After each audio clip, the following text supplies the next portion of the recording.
মার্কিন যুক্তরাষ্ট্র ইউনূসের মাথার উপর থেকে হাত সরিয়ে নিচ্ছে। বাংলাদেশের সেনাবাহিনীর কাছে সিগন্যাল পাঠাচ্ছে আমেরিকা, যে কোনো মুহূর্তে শেখ হাসিনাও দেশে ফিরতে পারেন।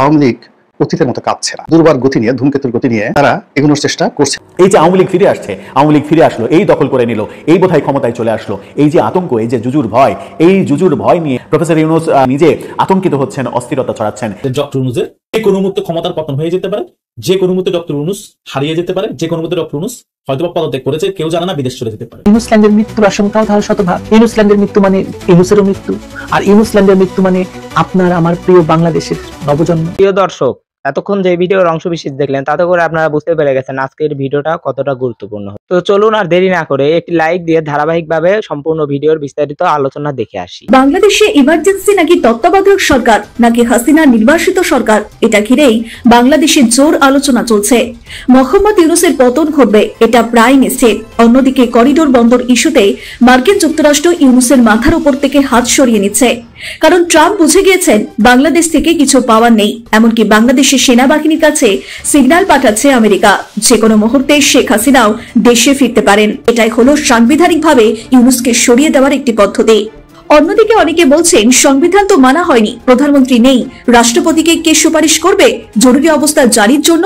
সেক্ষেত্রে প্রধানমন্ত্রী শেখ হাসিনা যে পদত্যাগ করেননি সেটা তিনি স্বীকার করেছেন, এমনকি রাষ্ট্রপতিও স্বীকার করে নিয়েছে।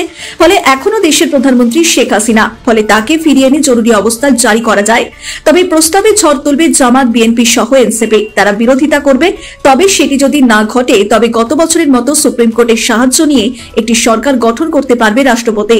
ফলে ক্ষমতা হাতে নিতে বিএনপি, জামাত, এই রাজনৈতিক দলগুলো প্রবলভাবে নিজেদের মধ্যে লড়াই শুরু করে দেবে। অনেকে বলছে এই করেই দেশে গৃহযুদ্ধ শুরু হয়ে যাবে। তবে শেখ হাসিনা যে ফিরতে পারেন দেশে, সেটা তার অডিও বার্তাতে তিনি বারবার বলছেন। এই বিচার একদিন করতে হবে, খালি দোয়া করেন যেন আল্লাহ সেই সুযোগটা দেয়, এই বিচার যেন করতে পারি, বাংলাদেশটাকে যেন এই জঙ্গিদের হাত থেকে, সন্ত্রাসীদের হাত থেকে মুক্ত করা। আর সেনাবাহিনীকে বলবো যে এইভাবে আর কোনো আমাদের ছেলে পেয়ে গায়ে যেন হাত না দেয়, মৃত্যু ভালো হবে না। তো সবাই ভালো থাকেন, দোয়া করি। আমি আসছি পাশে, আপনাদের খোঁজ রাখতেছি। সবাই অনেক আহত, অনেকে গ্রেপ্তার করে নিয়ে গেছে, বিভিন্ন জেলে নিয়ে কোথায় রাখছে নাকি গুম করে ফেলছে, 51 জনের কোনো খবরই পাচ্ছি না। আমাদের মনে হয় যে এদেরকে হত্যা করে শেষ করছে কিনা সেইটাই সন্দেহ। তো আমরা তদন্ত করে দেখতেছি কোথায় কিভাবে করছে। তো সবাই ভালো থাকেন, দোয়া করেন যেন খুব তাড়াতাড়ি এসে বিচার করতে পারি ইনশাল্লাহ। জয় বাংলা, জয় বঙ্গবন্ধু। অনেকে বলছেন ফেব্রুয়ারিতে নির্বাচন না হলে বিএনপি সহ আরো বেশ কিছু রাজনৈতিক দল মোহাম্মদ ইউনূসের বিরুদ্ধে আন্দোলন তৈরি করবে এবং গোটা দেশ জুড়ে ফের বিশৃঙ্খল শুরু হবে এবং সেই সময় শেখ হাসিনাও নিজের ক্ষমতার লড়াইয়ের জন্য লড়াই করবেন। এই যে 8 কোটি লোক, সেই 8 কোটি লোক এখন ঘুরে দাঁড়িয়েছে এবং এদের মধ্যে লাখখানিক লোক দেশের বাইরে আছে, সর্বোচ্চ লাখখানিক লোক দেশের বাইরে আছে। জেলখানা, পলাতক দেশের ভিতরে সর্বোচ্চ লাখখানিক লোক আছে। আর বাকি 8 কোটি লোকের সবাই এই জনারণ্যে বুক ফুলিয়ে ঘুরে বেড়াচ্ছে। এখন এই লোকগুলো তারা গাল ফুলিয়ে বলছে আগেই ভালো ছিলাম, অমুকে ভালো ছিল, এটার চেয়ে ওটা ভালো ছিল, আর দশমুখে বলার চেষ্টা করছে কি করলো, কি হলো, ইত্যাদি ইত্যাদি। আর তাদের কথা শুনে ওই যে আনন্দ পাওয়া যারা লোকজন আছে তারা লাজবাব। এটা গেল একটা অংশ, মনস্তাত্ত্বিক। যদি রাজনৈতিক অবস্থা ধরেন, এই আগস্ট মাসে আওয়ামী লীগ এবং তার যারা সমর্থক, they are very cemented, more than cemented. তাদের ঐক্যবদ্ধতা, আবার ক্ষমতা ফিরে পাওয়ার তাদের যে দৃঢ়তা এবং তাদের যে স্বপ্ন, এগুলো সবই সিমেন্টেড। দুর্বার গতি নিয়ে, ধূমকেতুর গতি নিয়ে তারা এগোনোর চেষ্টা করছে বা করবে।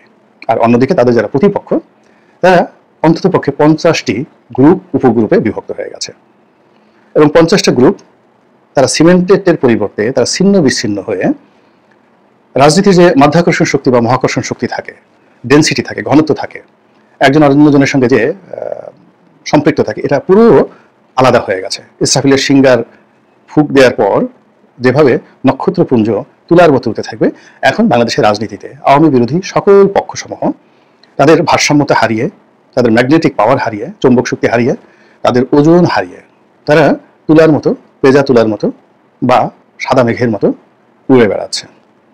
এখানে জনাব সালাউদ্দিন সাহেব, তারেক রহমান সাহেব, মির্জা ফখরুল সাহেব, জামাতের আমির কিংবা অন্য যারা শীর্ষ নেতৃবৃন্দ রয়েছেন, তাদের এক একজনের রাজনৈতিক ওজন কতটুকু, আর যারা ছোট ছোট রাজনৈতিক দল, সেটা ববি হাজ্জাজ বলেন, নুরুল হক নুরু বলেন, জুনায়েদ সাকি বলেন, নাহিদ ইসলাম বলেন, এরকম 100 জন যদি তরুণ প্রজন্মের রাজনীতিবিদ হন, এদের ওজন কতটুকু আমরাও বুঝতে পারছি না, যাদের নাম বললাম তারাও বুঝতে পারছেন না, জাতীয় বুঝতে পারছেন না।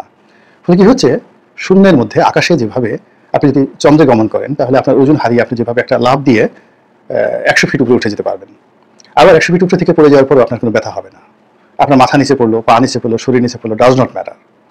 অনুভূতিহীন, তাপসাফহীন একটা জীবন, যেখানে আপনি যদি মল ত্যাগ করেন, আপনিও বাতাসে ভেসে বেড়াবেন, আপনার মলও বাতাসে ভেসে বেড়াবে।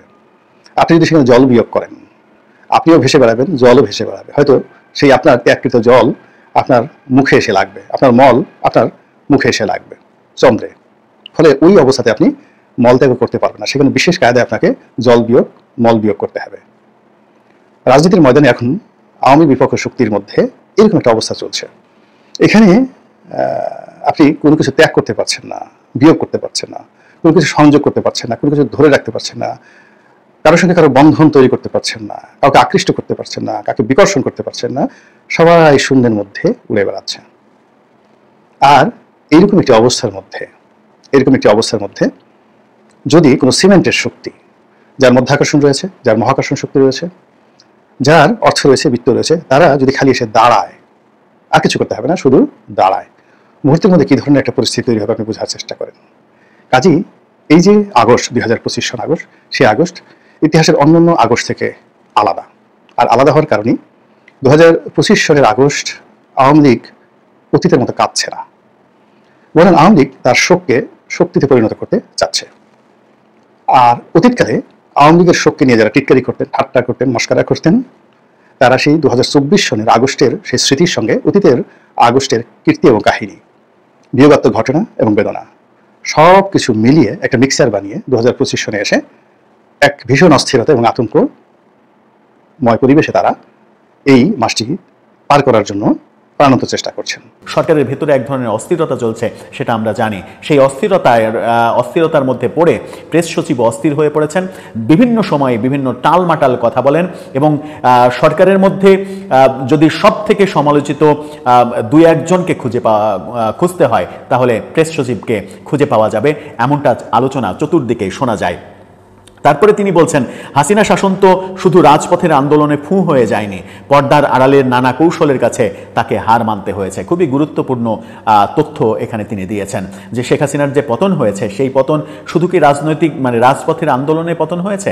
কোনোভাবেই সম্ভব নয় শুধুমাত্র রাজপথের আন্দোলনে পতন হওয়া। বহু মেকানিজম পেছনে কাজ করেছে, বহু সম্পর্ক, সুসম্পর্ক, কুসম্পর্ক, বহু সম্পর্ক ঝালাই করা, বহু প্ল্যানিং, যেটাকে প্রফেসর ইউনুস মেটিকুলাস ডিজাইন বলেছেন। পেছনে তো একটা ডিজাইন ছিল, সেখানে দেশি বিদেশি নানা রকমের ইন্ধন থাকতেই পারে, সেটাকে অস্বীকার করার কোনো উপায় নেই। 1 বছর পর অনেক কথাই শোনা যাচ্ছে, এখন পুরোপুরি জানা যাবে না, পুরনো দলিল ঘেটে হয়তো একদিন আসল সত্যিটা বের করে আনা সম্ভব হবে, এমন কথাও মতিউর রহমান চৌধুরী বলেছেন। অর্থাৎ শেখ হাসিনার পতন শুধুমাত্র রাজপথের লড়াইয়ে যে হয়নি, সেটাকেই তিনি বলছেন যে 1 বছরের মাথাতেই ঠিক হয়তো সব হিসাব নিকাশ মেলানো যাবে না, কিংবা সব সত্য বের হয়ে আসবে না, সময় লাগবে। ইতিহাস একদিন নিশ্চিত করেই সাক্ষ্য দেবে যে এই পতনের পেছনে কি কি ঘটনা ছিল, কোন কোন ঘটনা ভূমিকা পালন করেছে। সেই ঘটনার মধ্যে দেশের অভ্যন্তরের ব্যাপার ছিল শুধু, নাকি বিদেশি শক্তিগুলোর ব্যাপারও ছিল এর সঙ্গে জড়িত, সেই ব্যাপারগুলো ইতিহাস হয়তো একদিন সাক্ষ্য দেবে। কিন্তু বাস্তবতা হচ্ছে, তিনি যেটা বোঝাতে চেষ্টা করেছেন সেটা হচ্ছে যে যেভাবে সরকার পর্যায় থেকে অস্থিরতা ছড়ানো হচ্ছে এবং প্রেস সচিব নিজে অস্থিরতা ছড়াচ্ছেন, প্রফেসর ইউনুস প্রধান উপদেষ্টা তিনি নিজে আতঙ্কিত হচ্ছেন, অস্থিরতা ছড়াচ্ছেন, কিছু হলেই বলছেন পতিত শক্তি ফিরে আসছে। এই যে ভয়, এই যে এক ধরনের অস্থিরতা এবং সরকারের ভেতরে যে এক ধরনের অস্থিরতা চলছে, সেই অস্থিরতা নিয়ে যে দেশ ঠিকভাবে চালানো সম্ভব নয়, যে যার মতো করে ইচ্ছা হলেই রাস্তায় নেমে যাচ্ছে, শাহবাগ আটকে দিচ্ছে, মাত্র 20-50 জন ছেলে মেয়ে 2 দিন থেকে শাহবাগ আটকে বসে আছে, সরকার নির্বিকার কোনো কিছু করছে না। তার মানে হচ্ছে যে সরকার বুঝে উঠতে পারছে না যে এখানে কি ভূমিকা পালন করা উচিত। বাংলাদেশের অবস্থা খারাপ, এটা বিগত জুলাই থেকে আমরা বলেছিলাম। খুব ধর্ষণ, রাহাজানি, টাকা পাচার, চাঁদাবাজি, মব দিয়ে সারা দেশের আইন শৃঙ্খলা রক্ষাকারী বাহিনীকে প্রায় অবসরে পাঠানো, আর সেই সঙ্গে রাত ৩টার স্বরাষ্ট্র উপদেষ্টার র্যাব সদস্যদের মোটা হয়ে যাওয়া নিয়ে আলাপি এখন বাংলাদেশ। এরকম ভয়ঙ্কর বাংলাদেশকে জীবিত ইতিহাসের কেউ কখনো দেখেছেন বলে প্রমাণ নেই। এমনকি 2006 সালের শেষ দিকে যখন দেশের আইন শৃঙ্খলা পরিস্থিতি ভয়ঙ্কর অবনতির সময় হয়েছিল, দেশব্যাপী অপারেশন ক্লিন হার্ট চালানো হয়েছিল, তখনও আজকের মতো পরিস্থিতি তৈরি হয়নি। এখনো চলছে অপারেশন ডেভিল হান্ট, এখনো চলমান। এর মধ্যেই দেশের আদালত খোঁজ স্বীকার করছে যে দেশকে আসলে লাইফ সাপোর্টে পাঠানো হচ্ছে। একটু আগেই বললাম যে এখন দেশের নামটি শুধু বাংলাদেশ, আসলে তো দেশটি এখন ইউনুসল্যান্ড। তার মানে কি দাঁড়ালো? ইউনুসই তো আসলে লাইফ সাপোর্টে, তাই না? বাংলাদেশ যদি লাইফ সাপোর্টে চলে যেতে থাকে তাহলে ইউনুসি লাইফ সাপোর্টে আছে। এটাকে যদি কেউ অন্যভাবে পড়েন যে একজন লাইফ সাপোর্টে রোগীর মৃত্যুর আশঙ্কা তো প্রায় শতভাগ, তাহলে এই ইউনুসল্যান্ডের মৃত্যুর আশঙ্কাও তাহলে শতভাগ। ইউনুসল্যান্ডের মৃত্যু মানে ইউনুসেরও মৃত্যু, আর ইউনুসল্যান্ডের মৃত্যু মানে আপনার আমার প্রিয় বাংলাদেশের নবজন্ম। সম্পূর্ণ ভিডিওটি দেখার জন্য আপনাকে অসংখ্য ধন্যবাদ। আপনি যদি এই চ্যানেলটিতে নতুন হয়ে থাকেন তাহলে সাবস্ক্রাইব করে পাশে থাকা বেল আইকনটি বাজিয়ে দিবেন। ততক্ষণ সুস্থ থাকবেন, ভালো থাকবেন, আল্লাহ হাফেজ।